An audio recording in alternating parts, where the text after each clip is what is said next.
Today he will talk about deep packaging to the MIP's microwave-induced plasma, 40 years in semiconductor packagings.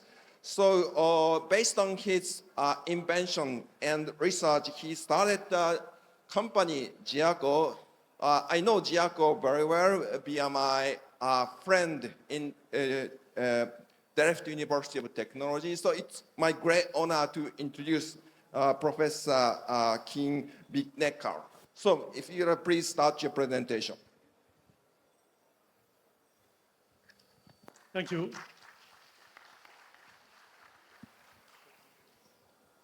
Thank you very much, Professor Beenakker, for the very nice words. I'm greatly honored to be invited to give a lecture in this famous conference. And I'd like to take the opportunity to congratulate Professor Lau and René Poelma for their prestigious award. Now, 40 to 50 years ago, packaging development was considered as relatively unimportant, relatively easily. There was only one technology, bipolar technology. We had a limited number of IOs, say about 16. The die set was small, and even management thought it would be smaller in the near future. So the common opinion was that there was one package which could fulfill all requirements in the future, being the DIP 16. So the dual align package with leads at both sides. I would almost say, as usual, the management was totally wrong. What happened? CMOS technology was coming up. The dies became larger. Again, management had thought they would become smaller, but it became larger, up to 2 square centimeter. Much higher pin counts, up to 100, say. Power was lower, so DIP 16 could not fulfill the needs. New packages were required, and for me a very, very famous example was the Swiss watch. In the early 80s, TI marketed an electronic watch, which was seen as a big competitor to the Swiss watch industry. And so there was panic in Switzerland.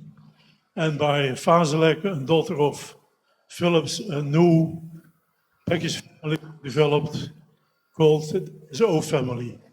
Small outline technology, Swiss outline technology to German. The first example was an SO8, a very small package with which electronic watches could be made.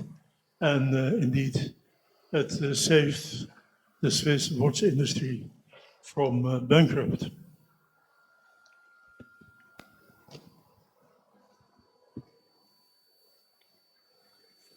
So what did we have? In the early 80s, we had, of course, a dual align package, but not only 16 lead, but up to 64 lead. Of course, an impossible package, much too large. And then the small outline family. So Motorola proudly presents the SOI micro miniature package, the SO package. And also they introduced the so-called PLCC, the plastic leaded chip carrier. To my opinion, an impossible package, very big, and a lot of other disadvantages. So in fact, there was a choice in the world, which direction will we go with packaging? And there was a conference organized by Professor Murakami from Japan, to discuss the future in packaging. And again, there are two directions. One direction was the PLCC, as shown before, and the other direction was more or less a Japanese invention, small package, fit for consumer electronics, the so-called quad flat pack. And the idea of the Japanese was not to change the pitch every time, but to keep the body of the package the same. In that way you could save, of course, molds. So we had a discussion about it. Japan chose for the quad flat pack. USA chose for the PLCC. And I'm as a poor guy there on the left-hand side, the right-hand side. From Philips, we had both, because Philips in the computer center and also in consumer electronics. What you let's anyway is that if you are long enough in packaging, you will get gray hair, and also you will lose a lot of. Okay, so it was a time here with a lot of discussions. What is better, the J-band lead, the American style, knee style, should use copper lead frame, nickel iron lead frame, heat spreaders. So long discussion, but in fact not really a breakthrough. Late is the realization of more than more, the proliferation of packages by more than more. I think this picture is very familiar to all of you. People realized that making engines on the chip smaller and smaller, is one way, but does not lead to always the right functionality. So there was a need for a system on chip, more or less a system approach, system on chip, system in package, system with 2.5 integration, systems with 3D integration, system with chiplets, and as Professor Lau said this morning, many more variants are possible. 3.3, I forgot them all. So Lau, forgive me, but many new variants came up with. The common issue there is that they combine functionalities. Like, for instance, as you can see, of course, here in China, the automotive market, very important integration of ICs with automotive applications.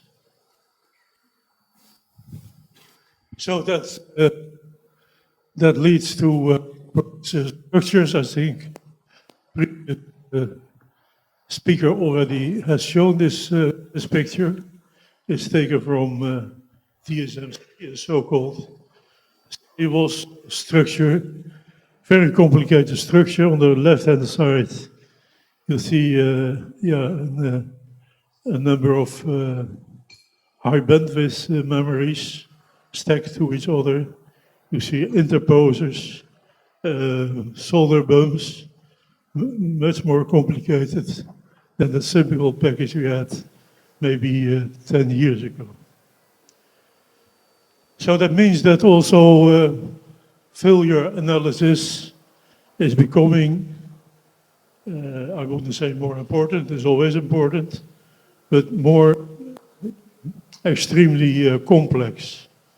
And why is that? Because failures can be in every step of the realization process. It can be in the design, in the manufacturing, in the test and verification, in the application. And if you do not test well, you can be confronted with very high costs, recalls. Think of the airbags which explode sometimes, costing companies billions of dollars, euros to repair all those cars. And of course, we aim at 0 ppm, 0 ppm failure rate. Extremely important also is that we are able to identify the root cause of the failure and not failures which we see after opening of the package.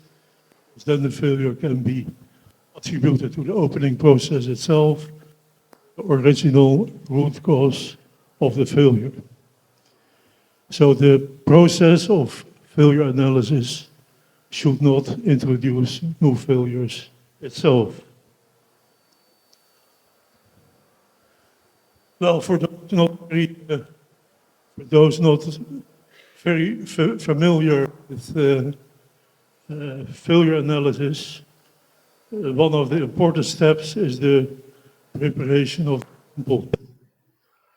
So the chip is covered with epoxy molding material, and in fact that is not epoxy only 10%, but the rest is silica filler, about 90%, which is always very difficult to remove. And of course it has to be removed if you want to see the chip. So the conventional way of doing that is to use hot, very aggressive acids like sulfuric acid or hot nitric acid, and that erodes the epoxy away and erodes also the silica away. On the right corner, the lower side, you see the composition of the filler.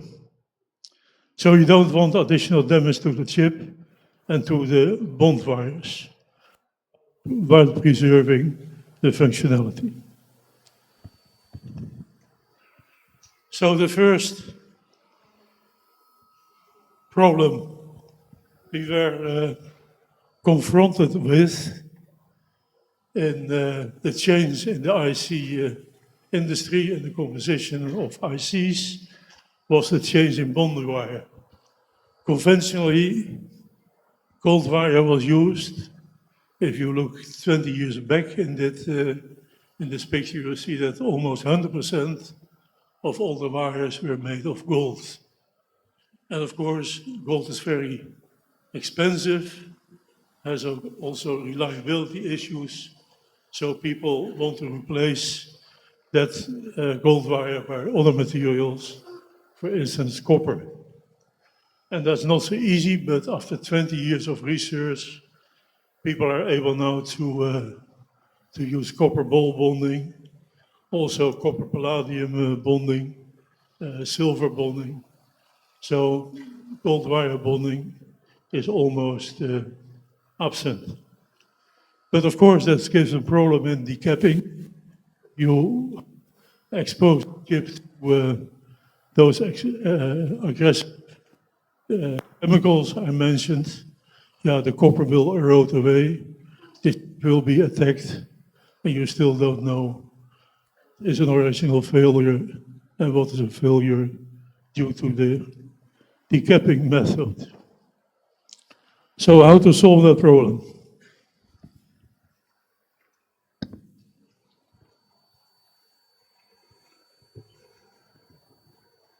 So in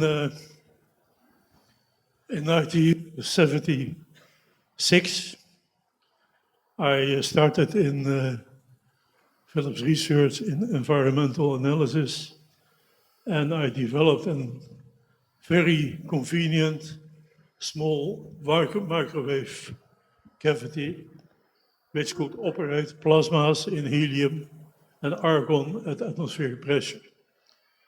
And it was extremely new. Argon was no problem, but in helium you needed a special cavity design, which we made. And in the middle picture, you will see that cavity, the copper block, about 9 centimeters in diameter and a height of 1 centimeter. And in the middle, there is a discharge tube. And if you ignite the plasma, if you ignite the flow of oxygen run through that discharge tube, then you will see a plasma shown on the right-hand side. You see the plasma sticks out of the cavity, and the sample is always at a distance from the cavity. So in fact, the sample is not exposed to the plasma itself, but only exposed to the effluent. So if you use that plasma in argon and oxygen, it's very easy to remove the epoxy, but not the silica filler. And I was very happy to cooperate with my PhD student, Yachi Tang, which is also here today. He developed a method to use oxygen only. So removing of the epoxy by the plasma and removing of the silica by an ultrasonic bath.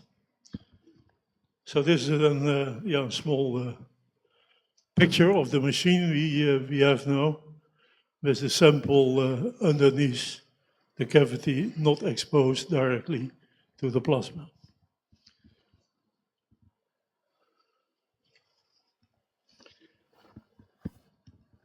So people are intended to think that an MRP machine uses a plasma. Of course, it uses a plasma to make all kinds of radicals of oxygen or other materials.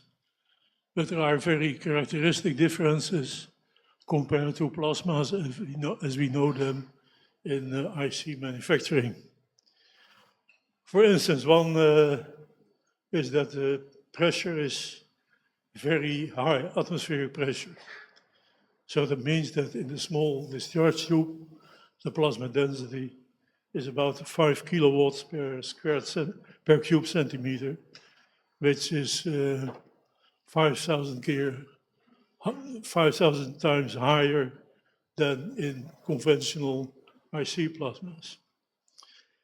There is no radiation damage due to the absence of ion bombardment because we are in the effluent. The sample functions electrically the same as before decapping. The plasma is localized. There's no damage to the dye, absolutely no damage to the dye. So what you see is what there was. And now it's in the machine, of course, it's fully automatic, day and night. It can do samples, no stray radiation. And very important is that compared to those aggressive chemicals I mentioned, this plasma only uses argon and oxygen, so it is extremely environmental friendly, and that's very important nowadays.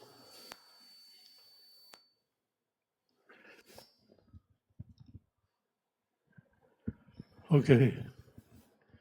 Yeah, I don't want to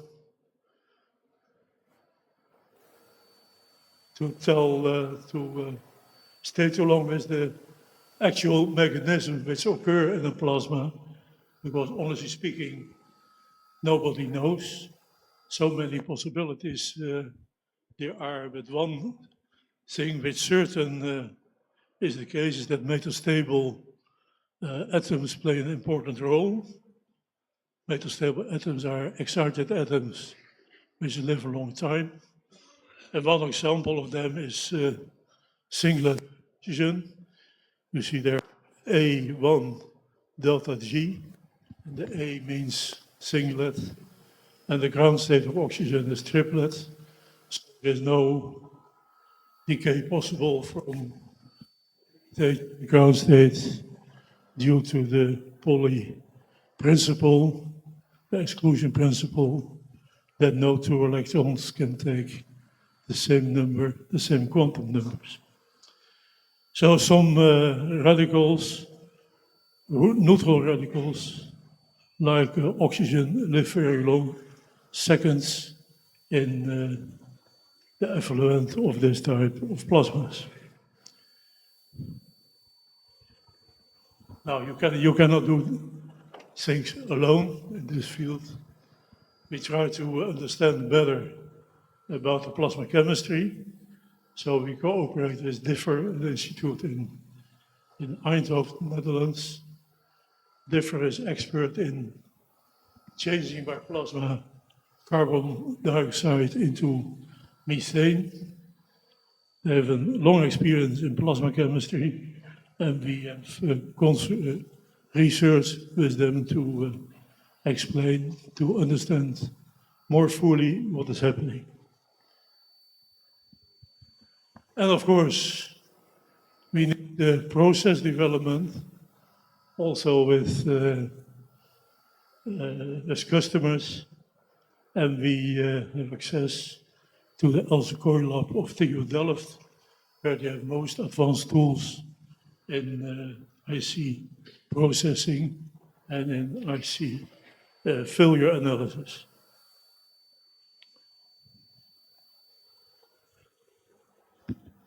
So shortly, a comparison between MIP and acid decapsulation. Etching selectivity in the MIP very high, does not damage the original structure, so very ideal. The CPK of bonding bias is much better, improved by a factor of 2.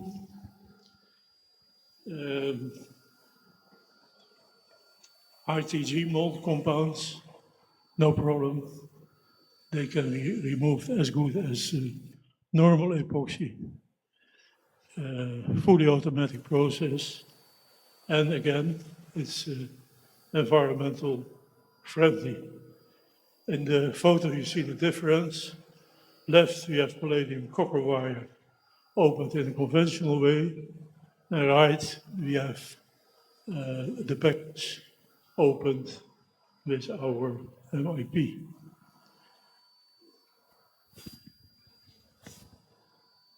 So let me, one of them is copper wire removal. Copper wire is high TG mold compound. On the upper side, we have the acids, almost no wire left. On the right-hand side, bottom, we have the MIP and the wire fully intact. And in fact, this method using the MIP was adapted by JEDEC for decapsulation of devices with silver and copper wires. And we are very proud of it. Silver wire. Yeah, some people, maybe 20%, they use silver wire in case of fragile ICs. And yeah, these type of packages cannot be opened in a conventional way, or so as acid on the lower side, or with other plasma tools, nothing left. But with our patented hydrogen, I get a warning of silver try. With our patented process, the wire is fairly intact. This is an example of a smartwatch of Apple. Left, we have the conventional way of opening the package. Right, we have the MIP opening. And as you can see, all structures are prepared. This is of the different height of the various packages.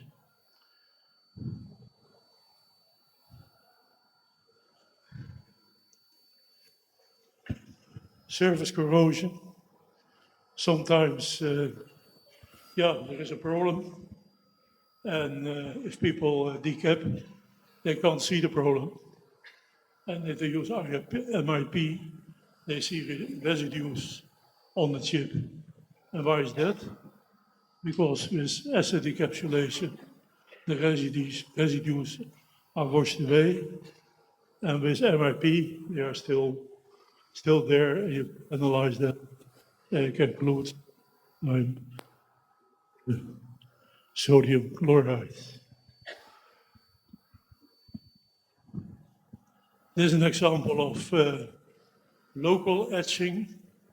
So you can really locally etch, and then you can use advanced analysis tools like EBAC, electron beam absorption current, to detect very locally what is wrong or what is good, not possible with conventional means. So many applications: automotive, aerospace, communication, high performance computing, failure analysis, you name it, many new things, and they're all, many of them at least, published in various papers. So most recently also is NVIDIA and analog devices.